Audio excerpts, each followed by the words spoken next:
65واں زبور، ستائش اور شکر گزاری۔ اے خدا، سیون میں تعریف تیری منتظر ہے اور تیرے لیے منت پوری کی جائے گی۔ اے دعا کے سننے والے، سب بشر تیرے پاس آئیں گے۔ بدعمال مجھ پر غالب آ جاتے ہیں، پر ہماری خطاؤں کا کفارہ تو ہی دے گا۔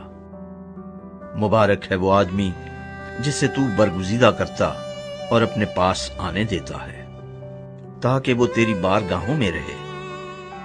ہم تیرے گھر کی خوبی سے، یعنی تیری مقدس ہیکل سے آسودہ ہوں گے۔ اے ہمارے نجات دینے والے خدا، تو جو زمین کے سب کناروں کا اور سمندر پر دور دور رہنے والوں کا تکیہ ہے، خوفناک باتوں کے ذریعے سے تو ہمیں صداقت سے جواب دے گا۔ تو قدرت سے کمر بستہ ہو کر اپنی قوت سے پہاڑوں کو استحکام بخشتا ہے۔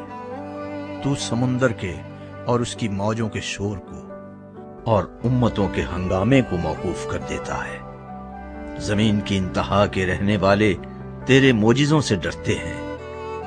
تو مطلع صبح کو اور شام کو شادمانی بخشتا ہے۔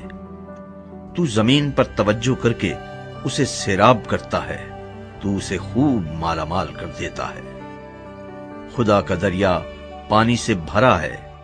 جب تو زمین کو یوں تیار کر لیتا ہے تو ان کے لیے اناج مہیا کرتا ہے۔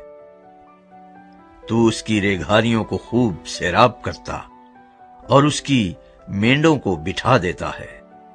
تو اسے بارش سے نرم کرتا ہے اور اس کی پیداوار میں برکت دیتا ہے۔ تو سال کو اپنے لطف کا تاج پہناتا ہے اور تیری راہوں سے روغن ٹپکتا ہے۔ وہ بیابان کی چراگاہوں پر ٹپکتا ہے اور پہاڑیاں خوشی سے کمر بستہ ہیں۔ چراگاہوں میں جھنڈ کے جھنڈ پھیلے ہوئے ہیں، وادیاں اناج سے ڈھکی ہوئی ہیں۔ وہ خوشی کے مارے للکارتی اور گاتی ہیں۔